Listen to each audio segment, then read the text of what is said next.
table as well if you're interested. Please have a look. With all that under control, I will now grab my bucket to move around the tables, and I will hand it over to your MC for this evening, Steve McDonald. Thank you. Thank you, Tom, and thank you all for being here.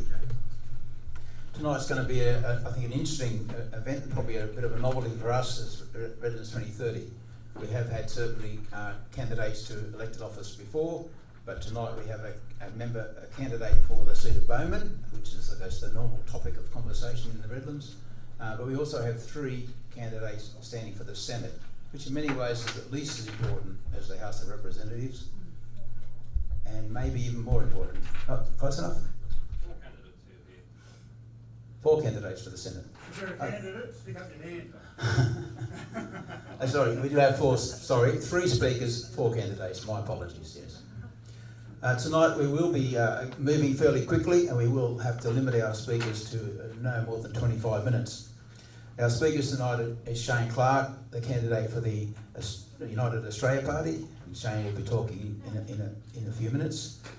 We also have the 3 speakers from who are standing at the Senate, which is acknowledge the candidates from the Sustainable Australia Party, Cameron Murray, the Australian Conservatives, Lyle Sheldon, and the Pirate Party, Brandon Selig.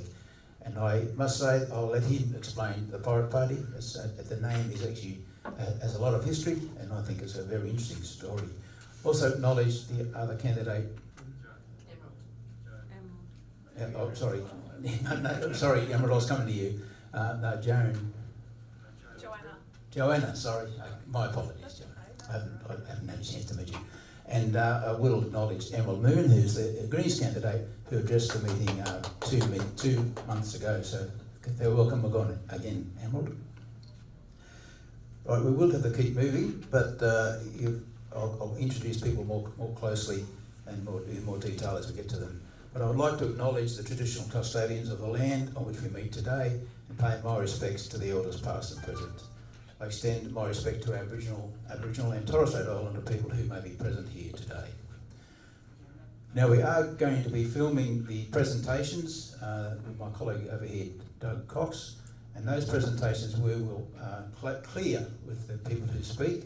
We'll be only filming the presentations, and we will check with our guests who are speaking, and we will post them on Redlands 2030 in due course. So just to clarify.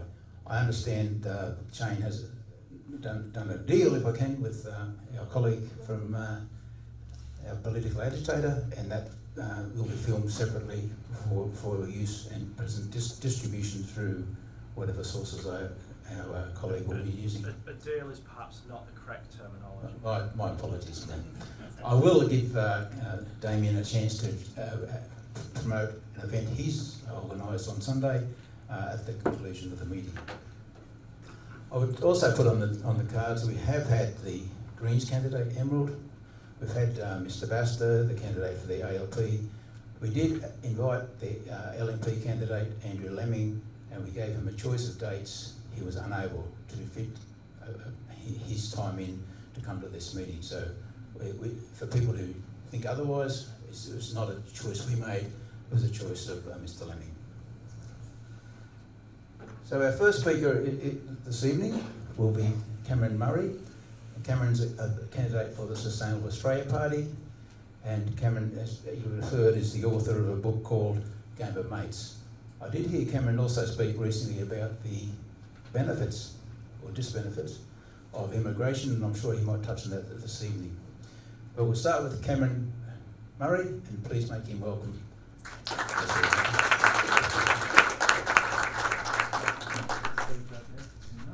Thanks everybody for having me. Where would you like me to stand? Right where I am. Can I stand here and look at my computer?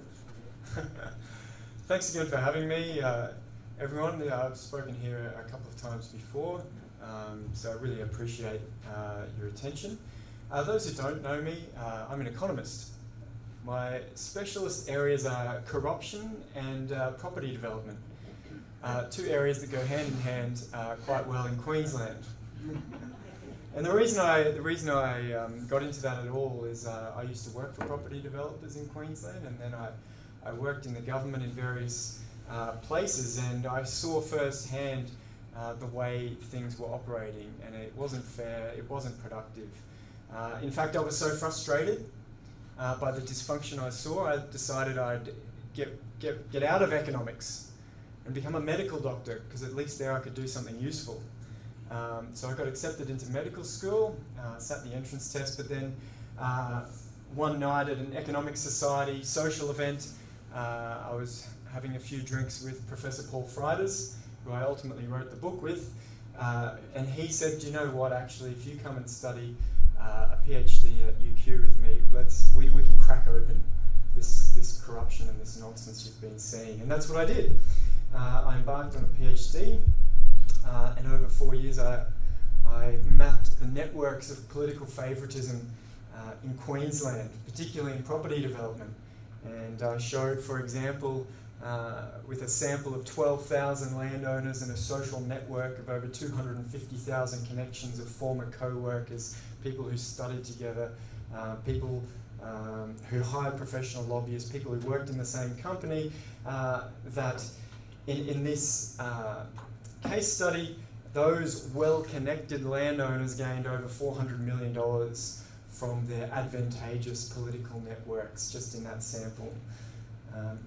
I also introduced into the vocabulary the term grey gifts, which is a highly valuable political favour that you can give to others at no cost to yourself, and that's really helping as I'm advising, for example, the CCC and ICAC, the anti-corruption body in New South Wales, about how they're crafting new rules about corruption. So, for example, a lot of what we see are efforts to disclose political donations or ministerial diaries. But of course, we know that political donors, 60% of donations to politics come from donors who donate to both sides. So if you're donating to your opposition, it's not really a favour, you're not really helping someone get elected, so what's it all about?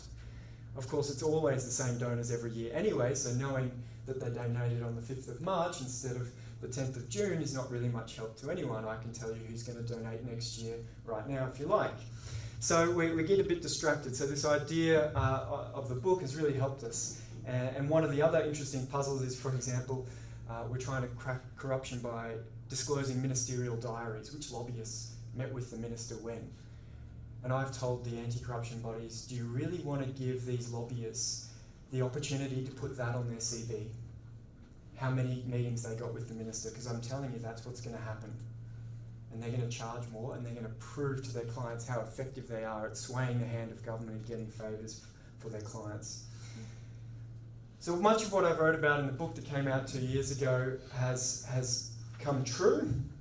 I talked about banking regulation and the revolving door of banking, and how the regulators, the banking regulators are run by the bankers, and we've seen that in the Royal Commission. I talked about the power of the superannuation industry to write tax rules, the power of toll road companies to manipulate the way our cities grow and where we expand. All of that has now come out into the media since I wrote about it a couple of years ago. So I'm often asked when I talk, well, what are we supposed to do about corruption and political favouritism? Now, I don't think running as a candidate in a political campaign is the only way to go, but I don't think we should underestimate the power of a little bit of pressure at the ballot box to the major parties. They are not going to change by showing up, sitting around in a circle and going, hey, here's a really good idea, guys. You really love good ideas, take this on board. It's not going to happen. There's a network of vested interest there, and they respond when external pressure comes. So that's why I've decided I should do a little bit more than write a book, and I'm running with the Sustainable Australia Party in the federal election on the Senate ballot paper in Queensland. So what's this all about? Why did I choose Sustainable Australia, and what are we about? Well, we're a young party. We had our first MP elected last year in the Victorian election, Clifford Hayes. He's a member of the Legislative Council in Victoria. He's a former mayor of Bayside Council. He's actually now attracted Kelvin Thompson, who is a more than 30-year Labor MP who's come over to be our Chief of Staff in Victoria. And we're really a party for people who are sort of sick of lying career politicians who are fleeing to the extremes and not focusing on all the things that people care about, who are really narrowing the scope of debate and ignoring the rest of us. And I totally understand that, okay? Both the major parties want expensive housing, so they won't talk about it. Hasn't been mentioned in this election. Both want the deindustrialisation that comes with our houses and holes economy, where we dig up dirt and stick it on a ship and then build houses for each other without any value adding. They're happy to sell off key infrastructure assets, agriculture, mining and housing to foreign interests. And they've not said a word about it in this election campaign. And yet these are very, very important issues that most of the mainstream, the sensible centre of Australia cares about, and that's really the platform of Sustainable Australia. We like to say we have 4 main policy areas, and I'll just go into a little each in detail, but we want a sustainable environment and population. Okay, we are, I would say, an environmental party at our core. But where we differ is we think that you can't grow forever and be an environmental party, unlike other environmental parties in this election. We want better planning to stop overdevelopment. That means returning power to communities to decide how their cities and suburbs evolve, rather than these golden pen ticks from councillors and bureaucrats determining what gets built in their area. Should be the other way around. The community should say, this is how we want to evolve our suburb. We should have some more housing here, but then we need more parks here, and we need a train station here, and upgrade this, and well, once all those people here, we probably should put a school in there first. The community should be able to have that discussion. We want secure jobs via a more diverse economy. We don't think hanging our national economy on the global commodity cycle and the whims of foreign housing buyers is really the way to go. We think we can use our natural advantages of our mineral and agricultural wealth to add value to all of those things, to make the products we need for renewable energy. We should make the batteries here, we should make the electric cars, we should make the solar panels. I think if you can do it in China, you can do it here. I think we're smarter and better than that. And the other thing we know from this is that all those minerals are going to be in the ground. If we don't dig them up today, we can dig them up next year. We should be focusing on doing the best we can each time we dig it out, rather than putting it on a ship with the minimum of value add. And the last thing is we want affordable housing for first home buyers and renters, something which the major parties seem to ignore. Let's go back to the environmental part. We're the only political party to sign up to the Koala Protection Act that has been proposed by the Australian Koala Foundation. Not even the Greens are interested in that. It's based on the Bald Eagle Act of the US. Can you imagine an Australia where there's no wild koalas? Well, that's what happened in the US. They said, I don't think we can have our bald eagle as our national emblem and not have any wild bald eagles.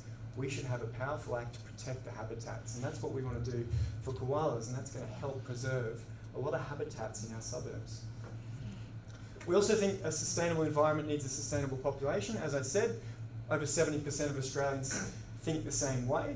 And as it was alluded to before, I recently wrote a report called 3 Economic Myths About Ageing, which debunks the idea that we must have rapid population growth via immigration because we're getting old. In fact, Japan has twice as many old people as a proportion of the population as Australia, something we will never achieve. And it's got just as many workers as a share of the population as we do. And you can see that happening because at the moment, or a couple of years ago, Australia passed a point where there's now more workers aged over 65 than there are aged under 20. So we're actually living longer, more healthy lives, and we're contributing a lot more. There's absolutely no issue with an aging population. In fact, Darren Acemoglu, an MIT economist, probably in line for a Nobel Prize, recently published a paper that said, do you know what? those countries that are ageing most rapidly are growing the most per capita and improving their productivity the most. So this is just what the facts say. So we think we're a pro-migrant party. We don't want to blame anyone for following the rules our political masters made, just like I don't blame someone for driving the speed limit if I disagree with the speed limit. Okay? We just want to return the immigration level to around 70,000, which was the historical norm before 2006. It's been turbocharged to around 200,000 since then. And you can see we get a lot of problems in planning when that happens. We have really crowded schools right now. We have rapid rise in congestion, and we're devoting a lot of resources just to duplicate the infrastructure that we already had to accommodate these people. So we think that underlies a sustainable environment, and we really need to take the pressure off if we're going to have better planning in our suburbs. I think it's dishonest or irresponsible to have turbocharged population growth at the same time as trying to retain the quality of life in our suburbs and not overdevelop. So that's one big issue where we differ. How much time do I have, by the way? 10 minutes. More than? We've got 10 minutes to talk about some questions. Okay, great. That seems like much more than I thought. Stop earlier. Let me just read our whole policy page. No, I'm kidding. So how does it work? So planning is one of the areas I would say I have some expertise on. And I've informed not only our party but other political parties as well as the anti-corruption bodies of what we can do about that. So there's really two main pillars in the planning. One is, instead of giving away favourable planning decisions and rezoning decisions to selected landowners, we can sell them the rights to develop to higher densities. That's a right from the community that we should be selling, not giving away.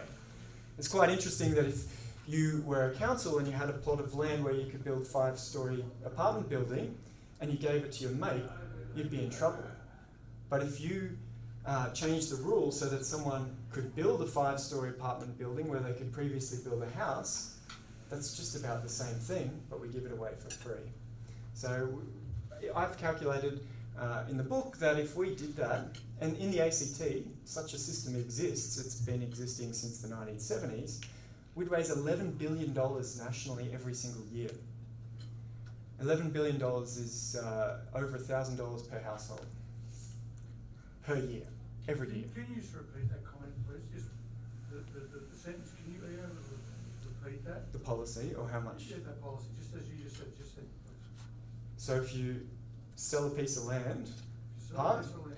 that you can build well, let's just say we're selling a property, right? Mm-hmm. Okay, that is the 3-dimensional space right here. Yep. You can build a 5-storey apartment building.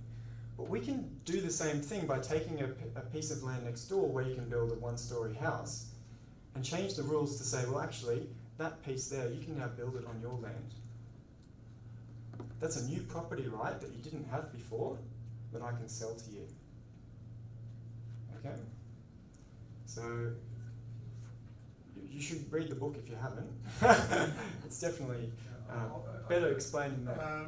Adjudicator, is there a Q&A at the end of this? There is a Q&A at the end. Okay, sorry.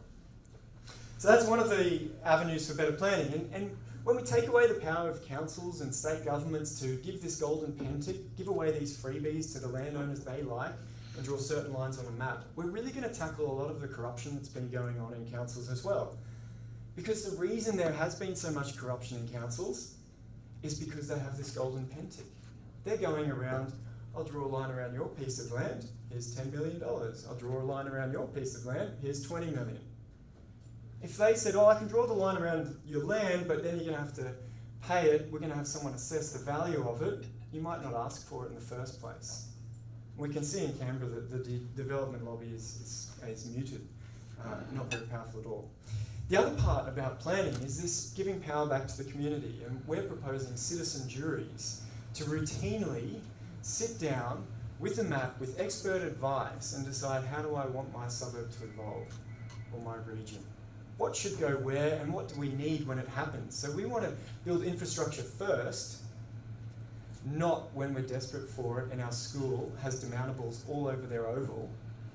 Yeah, the kids have nowhere to play. I know that's in my suburb. Is it like that out here at all? Yeah. So it's really ridiculous. I'll give you an example of how it should be. At Springfield, on the way out to Ipswich, there was a new public school this year, new primary school, with a capacity of 700 students. There's only 55 students there this year. Now, of course, the devotion of our state's resources to building a new school at Springfield rather than expanding the overcrowded schools in existing suburbs has a lot to do with the political networks of the owner of that development, I would say. That particular person has already threatened various people I've worked with defamation. That's another part of how this game of mates is played. But we can do that in other suburbs if we want as well, and particularly if we have our communities sit down and say, well, we want more development there, but you know what, if we get 2,000 new houses here, we should probably expand the school or build a new one. Which side or which part of the suburb should we do that? And we should be building this stuff first, like we get to do in Springfield. We know it's possible. We just need to embed the rules that make it so. And I think if a citizens' jury could have the chance to do that and put their input into a plan, we'd have a really good alignment of interest, because anyone who wants to develop would say, hey, state government, hurry up and build that school because I can't build my apartment building yet. Because the plan says, you can only build 1,000 apartments in this suburb until this new school is built. I think it's a really smart way to go. Obviously because it's one of my ideas. But I hope you can see some merit in it. So the other thing, secure jobs. A lot of what's happened, I experienced it myself in the university sector. Everything's becoming casualised. There's really a lack of interest in training up people internally. And we've seen a shift in the discourse to, well, let's just outsource everything. Let's just import pilots. We don't need to have a Qantas training centre. We'll import them. This actually happened. Problem is, it's a global pilot shortage. So Qantas has realised they actually have to train pilots. They can't just poach them from other countries anymore. But this is a real attitude that we have that we need to shift. And I don't think it's too difficult to come up with really smart ways for governments to intervene and support on-the-job training. I don't think it's difficult, and we've done it before. We only had a car making industry because the government of the day said, we want to industrialise, we want to make motors and we want to make cars here. It actually gave an ultimatum to the American companies and said, you can either partner with our local company and come here, or we're going to start an Australian government motor vehicle company to compete with you. What do you choose? I'm going to wind up now. Okay? So we can do smart things like that. I think we should be taking advantages of our mineral resources and making the batteries, making the electric motors, refining all the minerals as best we can to really participate in the next industrial wave.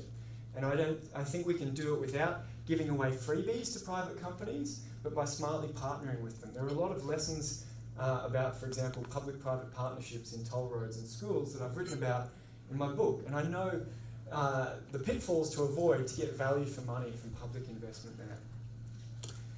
So the last thing, affordable housing for first home buyers and renters. One of the things that in our policy that's broadly accepted in the community but ignored by the major parties is to ban foreign purchases of housing in Australia.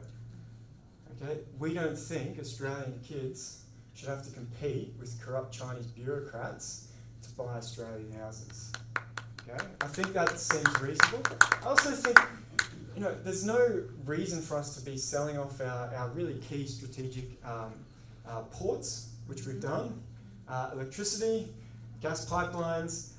We really don't need, the pipeline exists.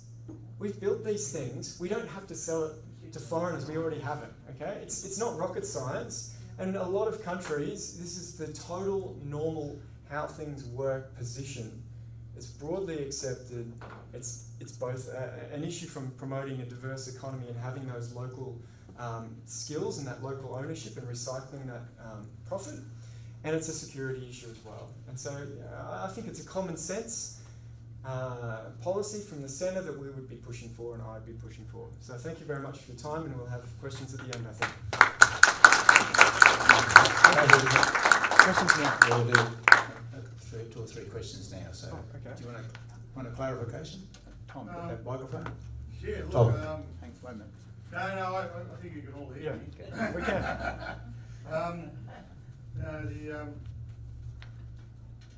There's so many questions and so little time. It's like fish.